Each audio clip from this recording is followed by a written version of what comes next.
bienvenue et merci d'être les invités de l'économie en direct sur IDFM Radio. L'économie en direct, c'est aussi de l'actualité géopolitique. Et avant de vous donner la parole, nous allons effectuer un mini tour du monde avec notre conférencier, chercheur en géopolitique et fondateur du site web Le Monde Décrypté, dont l'auteur est Gérard Vespierre. Bonjour Gérard. Bonjour Jacqueline Voraz. Bonjour, vous allez bien Gérard ? Je vais bien. Alors, ravi de vous retrouver comme tous les 15 jours pour ce mini-tour du monde qui ce matin va nous diriger non pas comme ces dernières semaines où l'actualité nous a fait regarder vers l'Europe avec l'Ukraine ou vers le Moyen-Orient avec l'Iran, puisque ce matin, cher Gérard, vous nous dites « N'oubliez pas l'Afrique ». Quelle est la raison ou quelles sont les raisons pour tourner nos regards vers cet immense continent ? Eh bien, la raison, c'est qu'il y a eu cette semaine une importante réunion à Washington entre 49 pays africains et les États-Unis. Et donc c'est le retour des États-Unis en Afrique, effectivement, qui est convoité par les politiques à la fois russes et chinoises. Donc il n'y avait pas eu de rencontre officielle et de cette ampleur, un sommet entre l'Afrique et les États-Unis depuis 2014. Donc, voyez-vous, Barack Obama avait été l'initiateur et depuis lors, la présidence de Trump n'avait pas vraiment les yeux tournés vers le continent africain.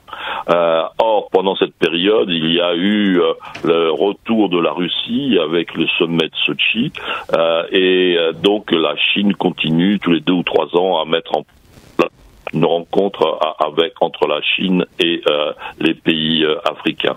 Et donc cette réunion a lieu à Washington. Donc il y a eu une réception à la Maison Blanche. Donc vraiment les États-Unis essayent de rattraper le retard, si je puis dire, c'est le grand jeu. Ayant en mettant en avant les éléments de leur puissance et en ayant une vision stratégique globale pour l'Afrique et la mise en avant d'une stratégie qu'ils appellent 3D et non pas en 3 dimensions, mais une stratégie qui devrait leur permettre de faire face à cette rivalité avec la Chine et la Russie. Voilà, c'est donc 3D, c'est ce qui se cache derrière ce sigle, c'est cette concurrence entre ces pays. 3D, les États-Unis aiment toujours les sigles, effectivement, et bien se cache développement, diplomatie et défense. Voilà les 3 axes sur lesquels les États-Unis veulent déployer l'ensemble de leur influence.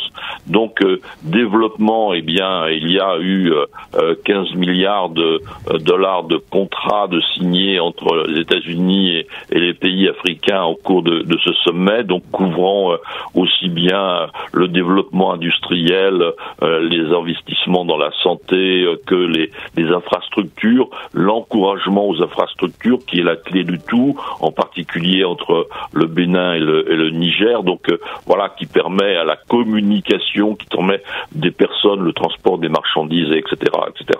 Et donc deuxièmement la défense, et oui, parce que depuis 2000, eh bien les États-Unis qui couvrent le monde de leur capacité militaire, ont créé une zone de défense, l'African Command, et donc ont installé petit à petit des positions à Djibouti, au Niger, et donc ont besoin d'avoir une présence militaire comme la Russie déguisée sous Wagner, où la Chine est présente aussi à Djibouti. Oui. Et enfin, troisièmement, la diplomatie, aussi bien d'un point de vue intérieur, parce que le continent africain souffre toujours de combats internes, de guerres, je dirais, fratricides à l'intérieur des pays, et où effectivement vis-à-vis de mouvements djihadistes qui sont déstabilisateurs.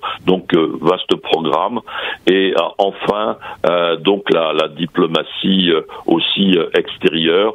L'Union africaine demande une représentation et que les pays africains aient 2 sièges au Conseil de sécurité. Voilà, donc il y a des passerelles à établir. Donc les États-Unis sont de retour dans ce continent de plus d'1 milliard d'habitants, 1,4 milliard d'habitants bientôt. Donc voilà, c'est un événement géopolitique majeur. Et à ce sommet, est-ce que tous les États africains sont présents ? Il y avait 49 pays présents, donc il y en avait 50 lors du sommet entre la Chine et les pays africains, donc voyez-vous, de même nature, et les pays n'étaient pas invités parce que l'Union africaine n'avait pas souhaité les inviter, donc des pays qui actuellement mènent des politiques quelque peu anti-occidentales, oui. Comme le Mali et donc le Burkina avec l'influence russe. Voyez-vous, donc le profil géopolitique s'installe partout.